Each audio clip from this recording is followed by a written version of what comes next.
အားလုံးပဲမင်္ဂလာပါရှင်ချို cooking channel မှာပြန်လည်ကြိုဆိုပါရရှင်ကျွန်မဒီနေ့တော့ကြာစံချက်ကလေးချက်စားပါမယ်နော်အားလုံးပဲ like ပါကြည့်ရှုအားပေးကြပါဦးနော်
ဟုတ်ကဲ့အရင်ဆုံးကြာတန်ချက်ဖို့အတွက်ကျွန်မကြက်ရိုးကြက်ခေါင်းလေးပြုတ်ပါတယ်နော်ကြက်ရိုးကြက်ခေါင်းလေးနဲ့ချက်ပါမယ်ရှင်ကြက်ရိုးကြက်ခေါင်းကိုရင်နွေးတွေပွက်ဆူတော့မှကျွန်မထည့်ပါတယ်ရှင်ရင်နွေးအရင်တည်ပါတယ်နော်ရင်နွေးပွက်ဆူတော့မှထည့်တဲ့အတွက်ကြက်သားရဲ့နှီးနှံ့ပြောက်ပါတယ်ရှင်ပြီးရင်တော့ကြက်သားတွေပေါ့နော်ပွက်လေးဆူလာအောင်ကျွန်မတို့အဖုံးပိတ်ပြီးတော့တည်ပါတယ်ရှင်ခုစူလာပြီဆိုရင်တော့ကျမတို့ဟိုဘက်ဒီဘက်ကလေးတွေမှွေပေးမယ်ဘေးမှာအမြုပ်ကလေးတွေရှိရင်ဖယ်ထုတ်ပေးပါမယ်နော်ပြီးရင်တော့ငုံကိုလည်းပြုတ်ထားပါမယ်ရှင်ငုံကိုလည်းပြုတ်ထားပြီးတော့အခွန်လေးခွာပါမယ်ရှင်အခုဆိုရင်တော့ဒီမှာအမြုပ်ကလေးတွေပေါ့နော်အဲ့ဒီအမြုပ်လေးတွေကိုဖယ်ပေးရပါမယ်ရှင်နောက်မို့ဆိုလို့ရှိရင်ဒီကြက်သားရဲ့ညီနဲ့နမ်းပါတယ်နော်အဲ့ဒီအမြုပ်ကလေးတွေကိုဖယ်ပေးရပါမယ်ရှင်ပြီးရင်တော့ကျမတို့စီတက်ပါမယ်နော်ကြာစံချက်ဖို့အတွက်စီတက်ပါမယ်ကြက်သွန်အဖြူအနီးကြိတ်ထားတာလေးထည့်ပါတယ်ရှင်စီပူလာပြီဆိုရင်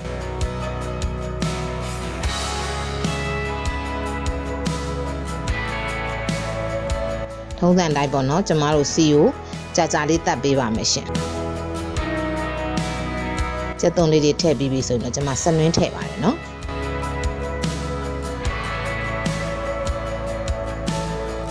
ပြီး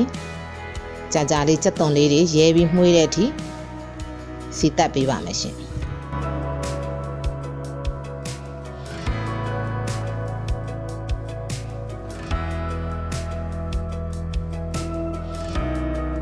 ကြက်သွန်လေးတွေရဲပြီးမှုေးလာပြီဆိုရင်တော့အစိမ်းမှုတ်ထည့်ပါမယ်ရှင်အစိမ်းမှုတ်ထည့်ပြီးတော့အစိမ်းမှုတ်နဲ့ကြာလေးမှုေးလာတဲ့အထိစီတက်ပါမယ်နော်အဲ့ချိန်မှာပဲငပြားကြီးထည့်ပါမယ်ရှင်စီတက်တဲ့ချိန်မှာငပြားလေးထည့်ရင်ပို့ပြီးတော့ဒီဟင်းရဲ့ရနံ့ပုံမွေးစေပါတယ်နော်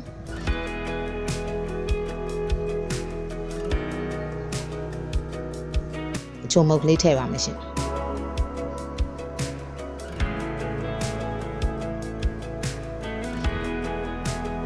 ပြီးတော့ရင်တော့စောစောကပြုတ်ထားတဲ့ကြက်သားတွေကိုကျမဆဲယူပါတယ်နော်ကြက်ရိုးကြက်ကောင်းတွေပြီးလို့ရှိရင်တော့အဲ့ကြက်ရိုးကြက်ကောင်းတွေကိုစီတက်တဲ့ထဲကိုထည့်ပြီးတော့လုံးပြီးစီတက်ပေးပါမယ်ရှင်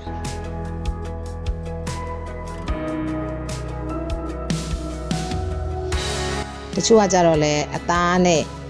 ချက်ပါတယ်เนาะအသားလေးတွေနှွာပြီးတော့ချက်ပါရှင်ကျမကတော့ကြက်ရိုးကြက်ကောင်းလေးနဲ့ချက်ပါတယ်เนาะဒါကတော့ကိုယ်စိတ်ကြိုက်ချက်လို့ရပါတယ်ရှင်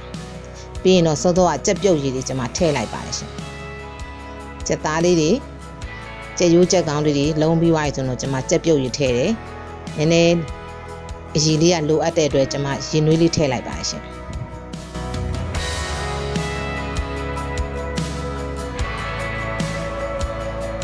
အခုဆိုရင်တော့ဖုံးလေးပိတ်ပြီးတဲတဲ့အခါမှာပွက်လာပြီပေါ့နော်အဲ့ဒီချိန်မှာတော့ကျမတို့လိုအပ်တဲ့ကျွမ်းရွက်ထည့်မယ်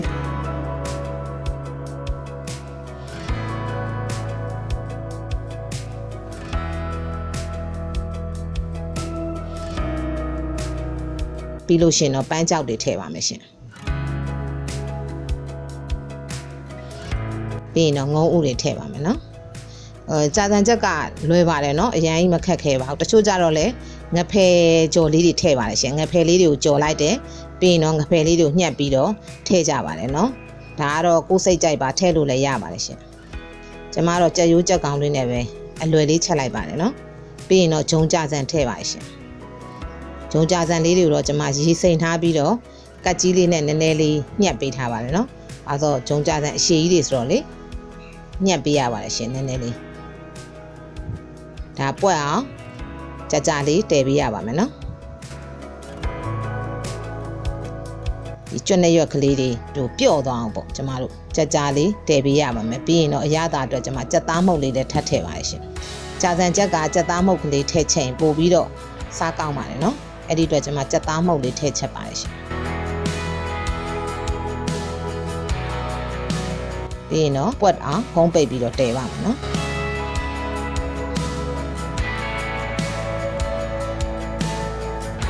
အဲ့လိုဖုံးပိတ်လိုက်ဖွင့်လိုက်နေပဲပွက်အောင်တည်ပြီးတော့ကျမတို့ကြွက်နဲ့ရွက်ကလေးတွေမှုကြောက်ပန်းကြောက်လေးတွေနူးတဲ့အထိပေါ့နော်ကျမတို့တည်ပေးရပါမယ်ရှင်ပြီးရင်တော့ငရုတ်ကောင်းမှုတ်ထည့်ပါတယ်နော်အရန်ပူပူဆက်ဆက်စားခြင်းတော့ငရုတ်ကောင်းများများထည့်ပေါ့နော်အရန်ဆက်ဆက်ကြီးမစားခြင်းတော့ငရုတ်ကောင်းနည်းနည်းပဲထည့်လည်းရပါတယ်ပြီးရင်တော့တေချာလေးပေါ့နော်ကျမတို့မှွေပေးပြီးတော့ကြာလေးတည်ပေးရပါမယ်ရှင်ကျွတ်နဲ့ရွက်ကလေးရနည်းနည်းလေးမာတဲ့အတွက်ပေါ့နော်ကျမတို့ပြုတ်အောင်ကြာတည်ရပါကျမငရုတ်ကောင်းမှုတ်လိုတဲ့အတွက်ထပ်ထည့်ပါတယ်နော်ဟောကျမပူပူဆက်ဆက်လေးကြိုက်တဲ့အတွက်ထပ်ထည့်တာပါရှင်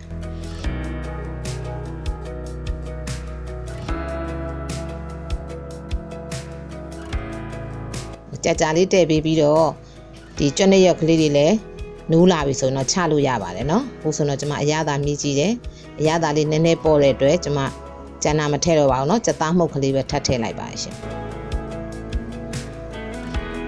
ကျမအချုံမှုတ်ကိုတော့နည်းနည်းလေးပဲထည့်ထားပါတယ်เนาะ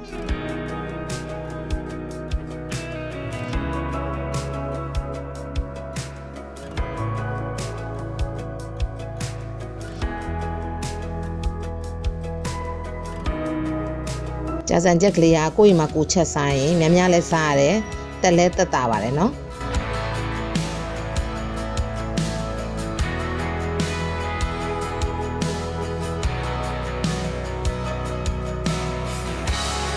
အားစုပွက်အောင်တည်ရပါတယ်နော်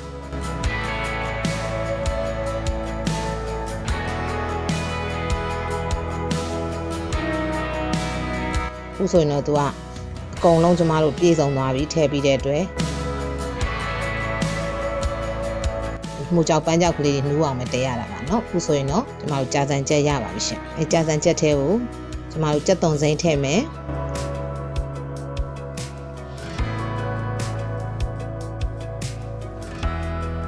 နန်းနန်းပင်ကြိုက်ရင်တော့ထည့်ပေါ့နော်မကြိုက်ရင်လည်းမထည့်ပါနဲ့ရှင်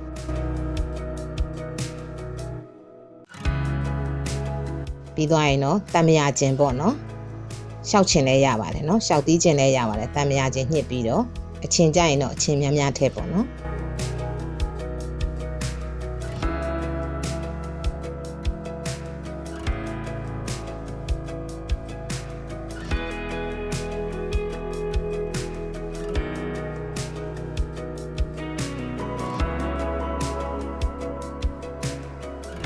ပြီးရင်ငရုတ်သီးမှုတ်အကြက်မှုတ်ကလေးထည့်မယ်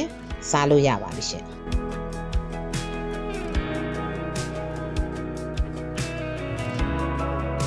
ဥဆိုရင်နော်အရသာလည်းကောင်းတယ်စားလို့လည်းကောင်းတယ်ပေါ့နော်ကျမတို့ကြာစံချက်တစ်ခွက်ရပါပြီရှင်ကျမရဲ့ဗီဒီယိုလေးတွေကိုကြိုက်နှစ်သက်တယ်ဆိုရင်တော့ like and subscribe လေးလုပ်ပြီးတော့အားပေးခဲ့ကြပါအောင်နော်